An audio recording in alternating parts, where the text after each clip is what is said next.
మా యొక్క D6 news channel subscribe చేసుకోవడం ద్వారా మేము అందించే లైవ్ బ్రేకింగ్ నిరంతర వార్తలు మీరు చూడవచ్చు. జై జవాన్, జై జవాన్. రైతు లేనిదే, రైతు లేనిదే. నా పేరు గడ్డం శ్రీనివాస్ రెడ్డి, మాది కతలాపూర్ మండలం భూషారావుపేట గ్రామం. ఈ పసుపు రైతులందరికీ నా యొక్క నమస్కారాలు.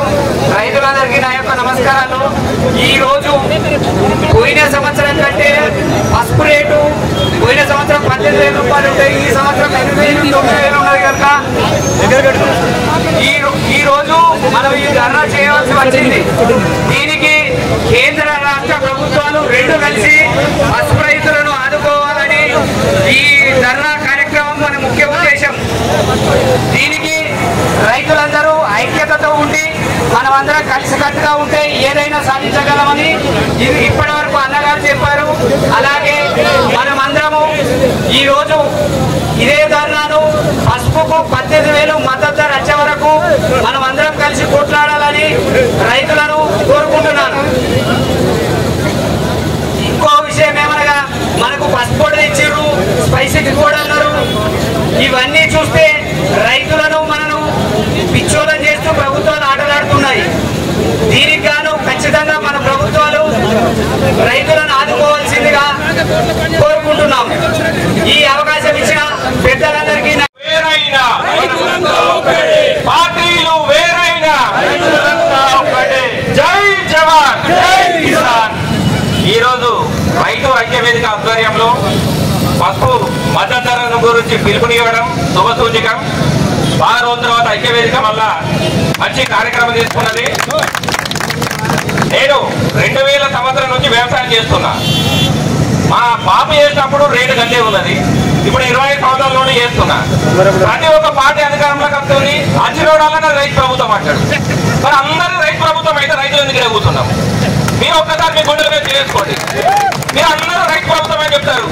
ఎల్లిగాడు అంటాడు రైతు ప్రభుత్వం అంటాడు, మల్లిగాడు అంటాడు రైతు ప్రభుత్వం అంటాడు, గ్యాస్గాడు అంటాడు రైతు ప్రభుత్వం అంటాడు. అందరూ రైతు ప్రభుత్వం అన్నాక రైతంగా ఓడేకాల్సి వచ్చింది. దయచేసి ఇప్పటికైనా నాయకులకు విజ్ఞప్తి చేస్తున్నాం, మీకు నిజంగా చిత్తశుద్ధి ఉంటే మేము ఇక మమ్మల్ని మా సహనం కోల్పోయేదాక మీకంటే ఇక మాట్లాడతాం, బూతులు తిడతాం. కానీ మీకు ఏమాత్రం చిత్తశుద్ధి ఉన్నా మీ మేనిఫెస్టోలల్లా కేంద్రం కానీ రాష్ట్రం కానీ మీ మేనిఫెస్టోలల్లా పెట్టిన హామీలు నెరవేర్చే బాధ్యత మీకుందిరా సన్నాసులారా.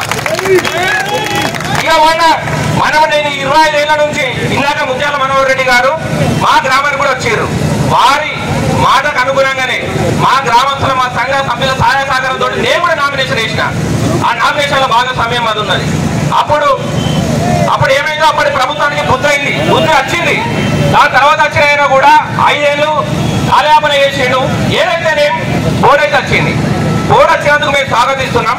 బోర్డుతో పాటు కేంద్ర ప్రభుత్వం మద్దతు ధర జాబితాలో పసుపును చేర్చాలా, 15,000కు తగ్గకుండా చేర్చాలని మీకు డిమాండ్ చేస్తున్నాం.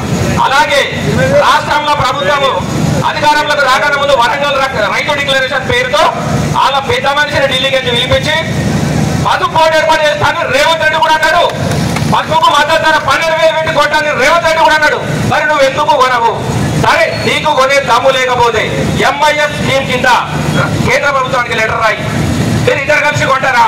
నువ్వు కొని కొట్టవా, అలా మీద నూపుతావా? మీరు యాననే ఊర్రి, మా రైతులకు మాత్రం మద్దతు ధర కావాలా? మీకు ఏమాత్రం చిత్తశుద్ధి ఉన్నా మేము మిమ్మల్ని ఇదే డిమాండ్ చేస్తున్నాం. ఇంకొకటి, అరే మా పంట మేము పోయాడు అమ్ముకుంటే 2% క్యాష్ కటింగ్ అట. మరి మేము అసలు ఇప్పుడు అయితే క్యాష్ కటింగ్ అన్న తీసేపోయి మేము కూడా అంత సంఖ్య కొనబోతాము. ఆయన కూడా 2 చొప్పున కట్ చేసి చదువు మాకు అవకాశం ఇవ్వాలి.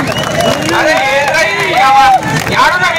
మా పైసలు మా పంట పైసలు మాకు ఇచ్చేటందుకు క్యాష్ కటింగ్ ఏంది దళారీ వ్యవస్థ? ఎటు పోతున్నాం?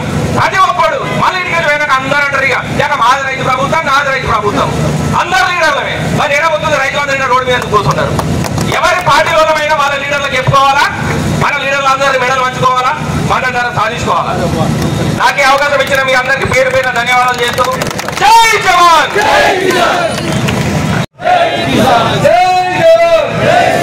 రైతుల ఐక్యత, రైతుల ఐక్యత. ఈరోజు రైతు ఐక్య ఆధ్వర్యంలో మనము ఏదైతే పసుపు మద్దతు కోసం ధర్నాలు చేయడం జరుగుతుంది. మనం ఇప్పుడు చూసుకుంటే ప్రతి విషయంలో రైతులు ఏమి కావాలన్నా ధర్నా చేసే బాధ్యత వచ్చింది. మరి రాష్ట్ర ప్రభుత్వం కేంద్ర ప్రభుత్వం ఏం చేస్తున్నారు? ఏ హక్కు సాధించుకోవాలి వాళ్ళు చెప్పిందే ఏమంటే ప్రతి దాంట్లో మేనిఫెస్టోలో పెట్టారు. మళ్ళీ తర్వాత మనకు ఏ హామీలు కూడా నెరవేర్చే పరిస్థితిలో మనము ప్రతి హామీ కొరకు ధర్నా చేసే పరిస్థితి వచ్చింది. ఇలాగైతే ఉద్యోగస్తులు ఇలాగైతే ఏ ప్రభుత్వం ఉన్నా కానీ యూనిట్ వచ్చి మన హక్కులు సాధించుకుంటారో మనం కూడా అదే విధంగా రైతులందరూ ఒకదాటిపై ఉండి పార్టీలు అన్ని ఎవరి పార్టీ వారికి ఉంటుంది. కానీ ఏ పార్టీ ఉన్నా కానీ రైతు పరిస్థితి వచ్చేసరికి అందరము ఒక దాటిపైకి వచ్చి మన హక్కులు సాధించుకునేలా పరిస్థితి తెచ్చుకోవాలని, అలాగే మనకి ఏదైతే ఈ పసుపు బోర్డు ఏర్పాటు చేసిరో ఆ పసుపు బోర్డు అనేది ఒక బ్లాక్ బోర్డు లెక్క మిగిలిపోయింది తప్ప ఎలాంటి దాని విషయంలో మనకు ఎలాంటి అనుచరణ కానీ కార్యకలాపాలు కానీ చేయడం లేదు. పసుపు బోర్డు మనకు కావాల్సిన పసుపు బోర్డు ఎంపీ బోర్డు కాదండి, మనకు మద్దతు ధరతో కూడిన పసుపు బోర్డు అవసరం ఉంది. అలా మనకు 15,000 తక్కువ కాకుండా కేంద్ర రాష్ట్ర ప్రభుత్వాలు మద్దతు ధర చెల్లించి పసుపు కొనుగోలు చేసే విధంగా ఈ నాయకులు అధికారులు చర్యలు తీసుకోవాలని మేము ఇక్కడ ఈ వేదిక తరఫున కోరుతున్నాము. అలాగే ఈ ప్రభుత్వాలు ఏవైతే ఉన్నాయో ఇప్పటి వరకు రైతులకు రుణమాఫీ కావచ్చు, కనీసం రైతు భరోసా కావచ్చు, మన ఏదైతే ముఖ్యంగా బోనస్ చివరి దాకా అమ్మిన రైతులకు ఇప్పటికీ బోనస్ కూడా పడలేదు. ఈ ప్రభుత్వం బోనస్ కూడా ధర చేసే పరిస్థితి వస్తుందేమో అని అనుకుంటున్నా.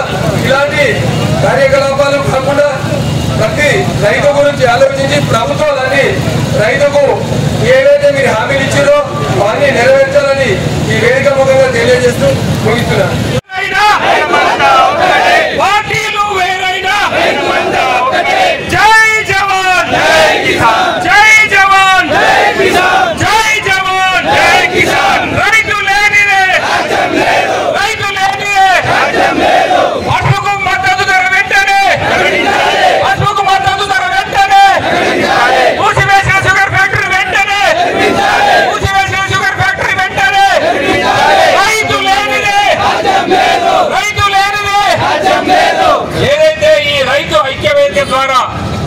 ఇంత కష్టపడి రైతులంతా చైతన్యవంతులు చేసినటువంటి రైతు నాయకులందరికీ, ఇక్కడికి విచ్చేసిన రైతు సోదరులందరికీ పేరు పేరున మీ అందరికీ నా యొక్క నమస్కారాలు చెప్తా ఉన్నాను. ఎందుకంటే అన్నిట్లో మానవ జన్మ గొప్పది. ఎన్నో లక్షల సంవత్సరాలకు మనిషి పుడతాడు. ఆ మనిషి జన్మలో రైతు జన్మ ఇంకా గొప్పది.